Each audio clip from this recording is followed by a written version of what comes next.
नमस्कार साथियों, स्वागत आपका बिहार न्यूज में। चलिए बात करते हैं बिहार की बड़ी खबरों के बारे में, लेकिन उससे पहले अगर आपने चैनल को सब्सक्राइब नहीं किया तो सबसे पहले चैनल को सब्सक्राइब करके बेल नोटिफिकेशन ऑन कर दें, वीडियो को लाइक कर दें ताकि आने वाले जरूरी अपडेट्स आपको सबसे पहले मिलते रहें। तो चलिए बढ़ते हैं खबरों की ओर। दीपावली के बाद अब अगले 4 दिन तक रहे सतर्क, डॉक्टर बोले मास्क लगाकर ही घर से निकले। पटना की हवा सबसे ज्यादा प्रदूषित है। पटना में दीपावली के पहले से ही लगातार वायु प्रदूषण बढ़ता जा रहा है। पूरा शहर धूल की चपेट में है। दीपावली से एक दिन पहले शनिवार को पटना की हवा बहुत खराब श्रेणी में रही। ऐसे में अस्थमा, एलर्जी, सांस रोग और खांसी से पीड़ित लोगों को दीपावली के दिन के साथ अगले 3-4 दिन तक विशेष सावधानी बरतने की जरूरत है। दीपावली से अब अगले 3-4 दिन तक विशेष सावधानी बरतने की जरूरत है। डॉक्टर कुमार राजेश रंजन ने बताया कि दीपावली खत्म हो गई है, लेकिन इसके बावजूद भी अभी भी अगले 3 से 4 दिन तक जो लोग पहले से किसी एलर्जी से ग्रसित हैं, जिन्हें धुआं, अस्थमा की प्रॉब्लम है, उन्हें सांस लेने की प्रॉब्लम हो सकती है। उन्होंने कहा कि जो भी दवा आपको डॉक्टर द्वारा लिखी गई है उसे नियमित रूप से लेते रहें। जो लोग इनहेलर का प्रयोग करते हैं उसका भी उपयोग नियमित रूप से करें। अगर किसी भी तरह की इमरजेंसी महसूस होती है तो जल्द से जल्द किसी डॉक्टर के पास जाएं। एडमिट कार्ड डाउनलोड करने में हो रही है परेशानी तो पहुंचे मुख्यालय। दानापुर में 23 नवंबर से शुरू हो रही है अग्निवीर सेना बहाली। रजिस्टर्ड ईमेल पर भेजी गई है जानकारी।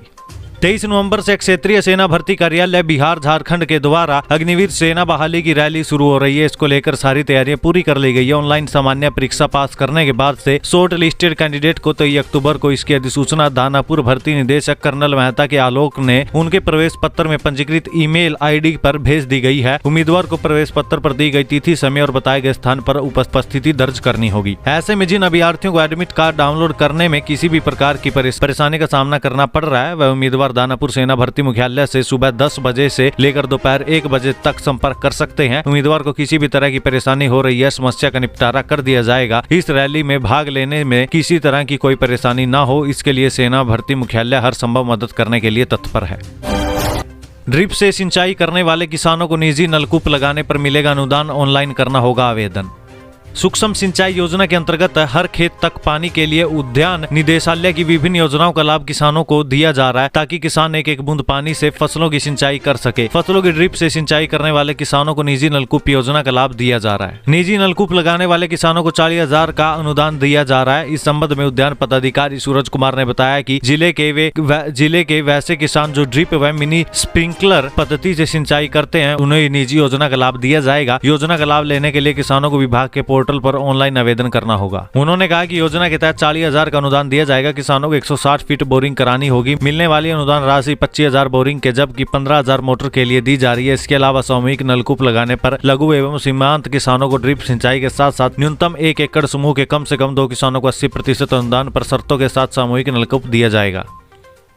नीतीश कुमार के खिलाफ मांझी ने खोला मोर्चा। आज से पटना में होगा मौन धरना, पूर्व सीएम बोले मुख्यमंत्री ने किया दलित समाज को जलील।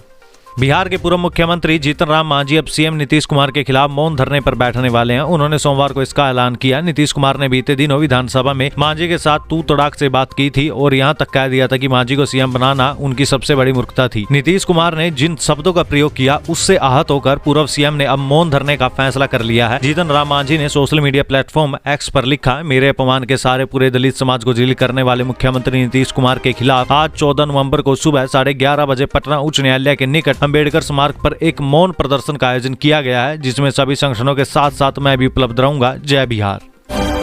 नवादा में दीपावली की रात जुआ खेलने का विरोध करना, युवक को पड़ा महंगा, चाकू से गोदकर हत्या। जिले के नगर थाना क्षेत्र में दीपावली की रात जुआ खेलने का विरोध करने पर एक व्यक्ति की चाकू से गोदकर हत्या कर दी गई है। हत्या के बाद पूरे इलाके में दहशत का माहौल कायम हो गया। मृतक युवक की पहचान नगर थाना क्षेत्र के गोंदापुर मोहल्ले के 35 वर्षीय कुलदीप यादव के रूप में हुई है। गोंदापुर में रविवार की रात हत्या की घटना को अंजाम दिया गया। हत्या की जानकारी के बाद नगर थाने की पुलिस के द्वारा आरोपित की गिरफ्तारी के लिए छापेमारी की जा रही है। मृतक के भाई रंजीत चौधरी ने आरोप लगाया कि गाँव के ही अनिल चौधरी के द्वारा अवैध रूप से जुआ खेला जा रहा था। इसका मेरे भाई ने विरोध किया और कहा कि यहाँ पर जुआ खेलने नहीं दिया जाएगा। इस दौरान गुस्से में आए लोग थोड़ी देर के लिए तो वहां से चले गए और अचानक घर पर आकर दरवाजे पर रोड़ेबाजी शुरू कर दी। इसके बाद गुस्से में मेरा भाई बाहर निकला और मना करने लगा। इस दौरान 12 से 15 की संख्या में रहे लोगों ने मेरे भाई के साथ मारपीट की और 4 बार चाकू मारकर उसकी हत्या कर दी। परिवार के सदस्य के द्वारा तुरंत घायल अवस्था में उसे अस्पताल में भर्ती कराया गया, लेकिन डॉक्टरों ने उसे मृत घोषित कर दिया। मौत की जानकारी के बाद पूरे परिवार में कोहराम मच गया है। सीएम नीतीश के बड़बोले एमएलए गोपाल मंडल ने जीतन राम मांझी को लेकर दिया विवादित बयान, सुनाई खरी खोटी।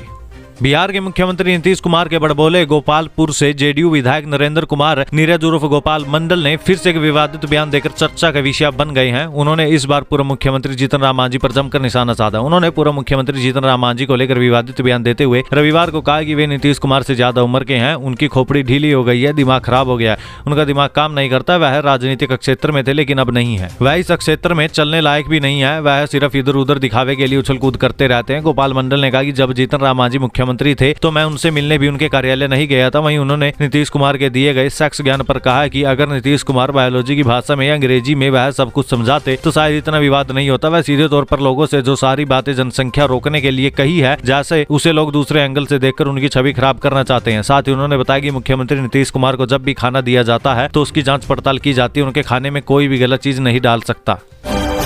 बिहार शिक्षक भर्ती में इन उम्मीदवारों को नहीं मिलेगा मौका, जाने क्या है पूरा माजरा। आवेदन की अंतिम तिथि आज।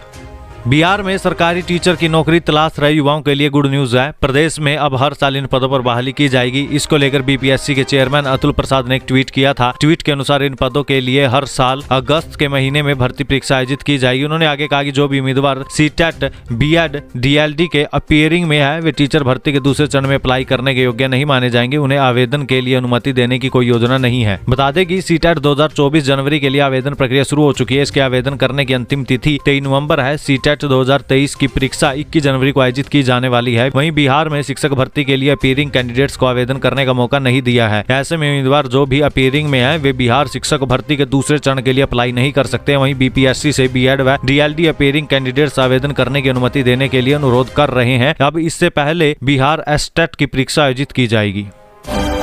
बिहार फिर शर्मसार, केले के पत्ते काटने गई थी 8 साल की मासूम, थोड़ी देर बाद हो गया घिनौना कांड, पुलिस भी सन्न।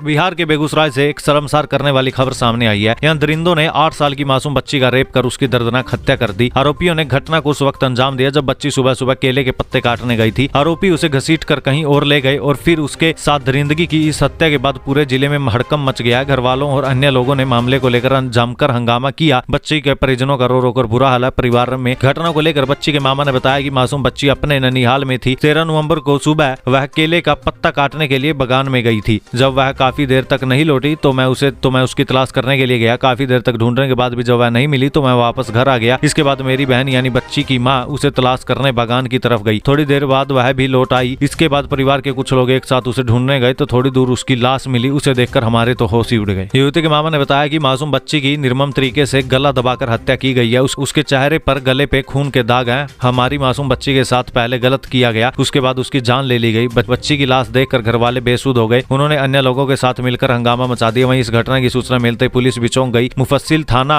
पुलिस तुरंत मौके पर पहुंची। टीम के साथ बेगूसराय के सदर डीएसपी अमित कुमार ने भी घटनास्थल पर मुआयना किया। उन्होंने वहां नाराज लोगों को समझाइश देकर शांत किया। उन्होंने कहा कि इस मामले में सभी बिंदुओं पर जांच की जा रही है। फोरेंसिक साइंस लैब की टीम को भी बुला लिया गया है। मेडिकल टीम का गठन कर बच्ची का पोस्टमार्टम कराया जाएगा। इस रेप के दोषियों पर कड़ी कार्रवाई की जाएगी। जमीन के अंदर से निकल रहा है धुआं, 3 दिनों से स्थानीय परेशान, नहीं मिल रहा है सुराग, जानिए।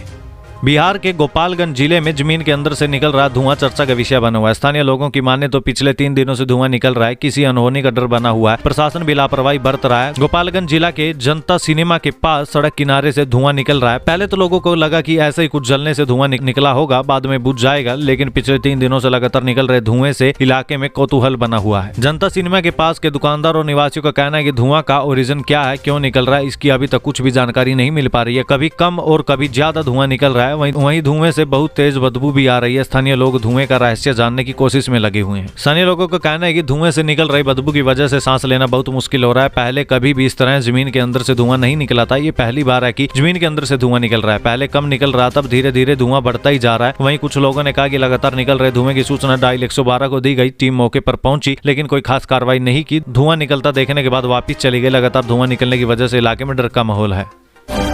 कैमूर में बड़ा हादसा, एक ही परिवार के 5 बच्चों की तालाब में डूबने से मौत। बिहार के कैमूर जिले के करमचट थाना क्षेत्र के धवपोखर गांव के पास सोमवार की दोपहर फकीराना तालाब में डूबने से एक ही परिवार के 5 बच्चों की मौत हो गई। इस घटना की सूचना मिलते ही जो ग्रामीण जहां जिस हाल में थे वह तालाब की ओर दौड़ पड़े। ग्रामीण हिम्मत जुटाकर गहरे तालाब में उतरे और बारी बारी से 5 बच्चों को बाहर निकाला। उन्हें देखकर परिवार की महिलाएं दहाड़ मारकर रोने लगी। ग्रामीण व परिजन सभी बच्चों को लेकर कुदरा के निजी अस्पताल में पहुंचे, जहाँ के चिकित्सक ने उन्हें मृत घोषित कर सभी 5 बच्चों की लाश लेकर गाँव आ गए। वहीं ग्रामीणों की सूचना पर करमचट थाना अध्यक्ष सुनीत कुमार सिंह भी पहुंचे। शवों का पंचनामा कर पोस्टमार्टम के लिए भभुआ सदर अस्पताल वाहन से भिजवाया गया। सीओ ने इस घटना की जांच के लिए अंचल के नाजिर विकास कुमार के धवपोखर गांव में भेजा है, जो इसकी रिपोर्ट तैयार कर रहे हैं। उन्होंने बताया कि आपदा प्रबंधन विभाग को ये रिपोर्ट सौंपी जाएगी, जिसके आधार पर पीड़ित परिजनों को सहायता राशि मिलेगी।